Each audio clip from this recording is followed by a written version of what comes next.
Welcome back. Thank you very much for staying with us. So Abel Tau is no longer a member of ActionSA. The party announced it had terminated his membership amid allegations of sexual assault and misconduct. Tau was the party's Gauteng secretary and Human Settlements MMC in Tshwane. He's accused of attempting to sleep with his friend's wife and forcing himself on her. Abel Tau joins us now this morning. Good morning, Mr. Tau. Thank you very much for your time. Firstly, your reaction to the decision by your party to terminate your membership. Thank you very much, and good morning to the viewers at home. Look, my reaction to the party's dismissing termination of my membership is really unfortunate. I think more than anything, sometimes, the pressure to really be seen to be acting decisively on issues that are very critical, such as issues of GBV, puts us into a space where we sometimes make decisions that are irrational and are unfortunate, like the one that we currently are facing. But I understand where the party comes from, and I understand that it was under pressure as a new party to be seen to be acting with the kind of heavy-handedness that this kind of problem deserves, to give an impression to people outside that when we are in government, we will be able to act decisively on these matters and really turn things around. And it is an important statement to make. But like, in sport, when you are in a final, one of the things you don't want to make is to really, as a referee, make wrong decisions and then spoil the game. And I think this is what we are facing right now, in that I think, the kind of findings that they have made, I think, are unfortunate. The party went into a space where it said it will probe these allegations and establish for itself in an internal process whether or not there might be facts to it. On the balance of probability, the party is clear to say they cannot establish guilt on the allegations on sexual misconduct, and they go on to say then that would be dealt with criminally, which is correct. Now, if you are saying that will be dealt with criminally, then we then go back to establish that I'm innocent until proven otherwise. But also on the basis of the probe they have done, they would have established that actually in the balance of probability, I have not done what is said to have been done, because they've seen the evidence. And then the party goes on to then find me guilty on... Apologies. I was listening to the spokesperson of your political party saying the evidence you put forward was not convincing. But I really do want us to delve deeper into this and start with the 6 charges. There were 6, according to our understanding, 5 for bringing the party into disrepute. The 6th, they maintain, related to the rape matter, which they resolved not to look into. They'd leave it to our courts to deal with. So of the 5, just take us through these 5. What were you charged with? So I was charged with 6 charges. The 5 were in relation to bringing the party into disrepute. So they would say charge 1.7 maybe. You are alleged to have breached that clause, and it states that a member of the party would be guilty of a misconduct of bringing the party to disrepute if they are found to have appeared in the media in a manner that puts the party in bad light. Now, those are all the charges. Now, the 5 charges, all of them, stem from the 6th charge that they are saying now they don't want to look into, meaning I appeared in the media because I'm alleged to have tried to force myself onto a friend's wife. And obviously, I did not bring myself there. So in that hearing, we spoke to it. The presiding officer made a ruling to say, actually, I must get an amended charge sheet. There's only one charge to respond to, which is to prove whether or not I have violated this woman. Now, under proceedings, we then demonstrated that that is not the case. And in that, it was clear that we would then be able to, if that charge cannot be proved, or if we can prove I've not done that, then the other charges fall off on their own, because I wouldn't have been in the media had it not been for that charge. And therefore, that charge, I did not bring myself in the media for that charge. Therefore, it is absurd that when you bring evidence onto that platform and they say on the basis of the evidence that we listen to, then we're thinking we are now finding you guilty on bringing the party into disrepute. I can tell you now that we, even before the hearing, I actually raised this in points in limine, and I said to them, tell me, if you say I brought the party into disrepute, what would I have done? And they have failed to say that, because when you charge somebody, you say, you have brought the organization, if I'm talking about you, eNCA, to disrepute because you were seen drunk at a party. Now, you know that you must respond to being seen drunk at a party.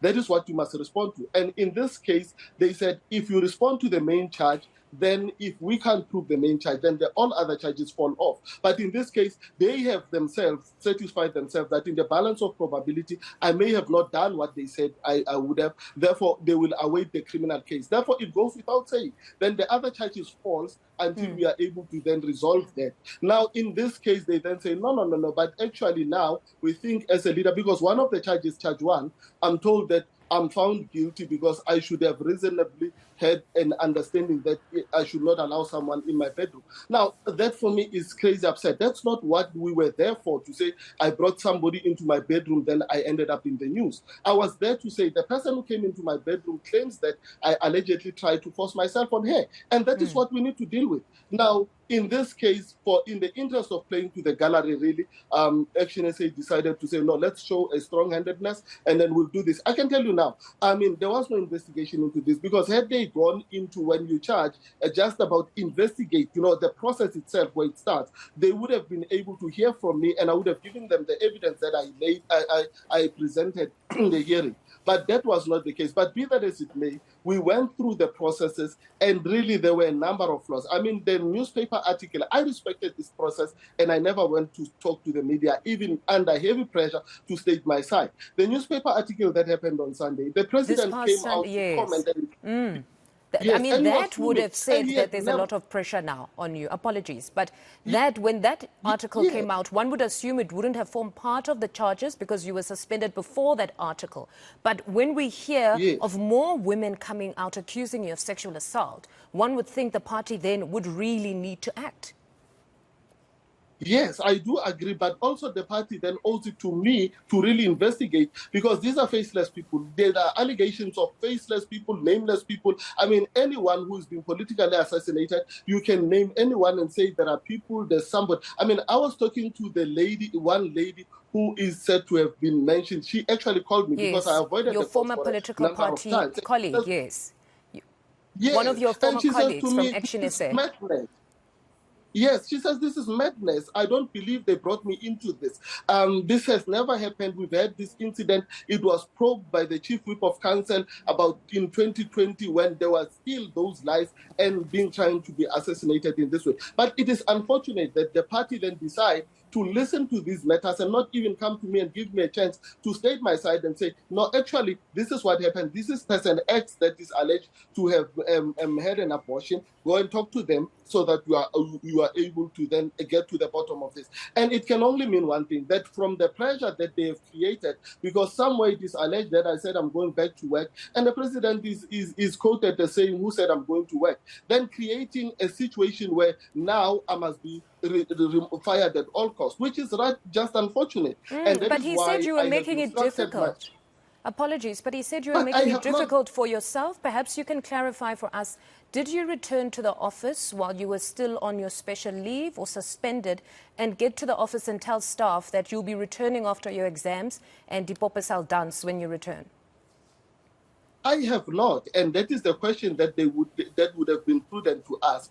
I drove to the office to collect my study material. I was writing exams. I did not meet any staff member. I called to say I'll come and collect the stuff. I got to the reception of my office, took the stuff, and literally left without even talking to anyone. I met the group head of my department at the entrance of the building. I did not even talk to her. I greeted her and left. And that is why this is so unfortunate, that in the face of attacks like this, then the party takes a posture of being on the offensive to the one person that they must protect, because these attacks are not there because I am Abel Tau. These attacks are there because I'm an ActionSA representative in the city who is doing work on behalf of the party, and therefore it is in the interest of the party to get to the bottom of the truth without just getting a call from a journalist and you assume that is gospel truth without even talking to me. I mean, the party has not spoken to me to check just that question that you just asked now.